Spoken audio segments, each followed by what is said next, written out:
This Lallin Top video is presented by खाता book. Business हुआ easy. अब नया बिजनेस है तो क्लाइंट्स को अट्रैक्ट करने के लिए हमने उन्हें 5 पेमेंट का ऑप्शन दिया और ये सारा हिसाब किताब हमने खाता बुक ऐप में मेंटेन किया और इसी ऐप से हमने उन्हें पेमेंट रिमाइंडर्स भी भेजे। अब खाता बुक ही मेरे बिजनेस का खाता मैनेजर है। तीरथ सिंह रावत उत्तराखंड के मुख्यमंत्री हैं, चर्चा में हैं क्योंकि उत्तराखंड कांग्रेस के एक नेता नव प्रभात ने ऐसा दावा किया है कि भाजपा को प्रदेश में एक बार फिर सीएम बदलना होगा।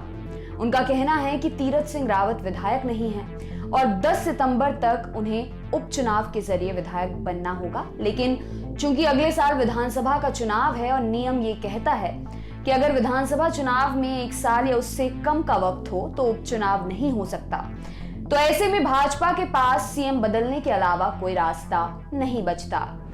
लेकिन क्या कांग्रेस नेता का ये दावा सही है? क्या वाकई भाजपा को सीएम बदलना होगा?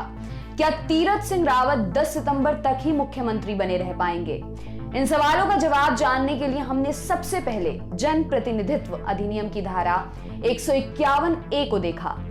कांग्रेस नेता नव प्रभात ने इसी अधिनियम का हवाला देते हुए अपनी बात कही थी, तो हमने सबसे पहले इसी को खंगालना शुरू किया। जानते हैं क्या कहती है जन प्रतिनिधित्व अधिनियम की धारा 151A। इस धारा के तहत अगर कोई विधानसभा या लोकसभा सीट खाली हो जाती है तो चुनाव आयोग को उस पर 6 महीने के भीतर उपचुनाव कराने होंगे, लेकिन अगर चुनाव में 1 साल या कम का वक्त है तो उपचुनाव नहीं होंगे। यानी अगर ऐसा मान लें कि 1 जनवरी को कोई सीट खाली हुई है तो 30 जून तक इस सीट पर उपचुनाव हो जाना चाहिए, लेकिन यदि नवंबर या दिसंबर में विधानसभा चुनाव होने हैं तो उपचुनाव नहीं कराए जाएंगे। पीआईबी की एक रिपोर्ट के मुताबिक जन प्रतिनिधित्व अधिनियम 1951 की धारा 151A के माध्यम से निर्वाचन आयोग संसद के दोनों सदनों और राज्यों के विधायी सदनों में खाली सीटों को रिक्त होने की तिथि से 6 माह के भीतर उपचुनावों के द्वारा भरने के लिए अधिकृत है, बशर्ते किसी रिक्ति से जुड़े किसी सदस्य का शेष कार्यकाल 1 वर्ष अथवा उससे अधिक हो। जानते हैं इस मामले पर एक्सपर्ट्स का क्या कहना है। इस मामले को समझने के लिए हमने बात की पूर्व मुख्य चुनाव आयुक्त SY कुरैशी से। उन्होंने कहा, ये सही है कि नियम के मुताबिक अगर चुनावों में 1 साल से कम का वक्त है तो उपचुनाव नहीं कराए जाते, लेकिन यदि मुख्यमंत्री चुनने के लिए उपचुनाव हो रहा है तो ये उपचुनाव जरूर होंगे। सामान्य परिस्थितियों में नहीं, लेकिन यदि सीएम को चुना जाना है तो उपचुनाव होंगे।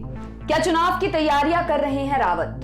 उत्तराखंड विधानसभा के पूर्व स्पीकर और वर्तमान में देहरादून कैंट विधानसभा से बीजेपी के विधायक हरबंस कपूर ने कहा, हम नियमों पर ही चलते हैं। जो 6 महीने के अंदर चुनाव लड़ने की सीमा है वे उसी के अंदर चुनाव लड़ेंगे।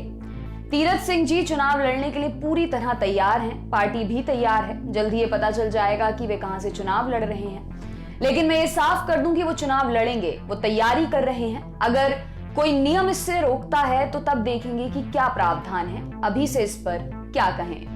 livelaw.in की एक 2018 की रिपोर्ट के मुताबिक एक व्यक्ति ने बॉम्बे हाई कोर्ट में अपील की थी कि चूंकि चुनाव में 1 साल से कम का वक्त है लिहाजा उपचुनाव नहीं होना चाहिए।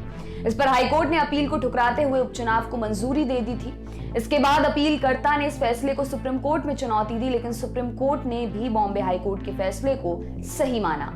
न्यायमूर्ति दीपक मिश्रा, AM खानविलकर और DY चंद्रचूड़ की पीठ ने कहा था कि संसद की अवधि अब 1 साल से भी कम बची है, इस वजह से किसी चुनाव क्षेत्र में चुनाव को रोका नहीं जा सकता। मुख्य न्यायाधीश ने कहा कि अधिनियम उचित अधिकारी को यह दायित्व भी देता है कि वह देखे कि कोई चुनाव क्षेत्र अनिश्चित काल तक के लिए प्रतिनिधित्वहीन ना रहे।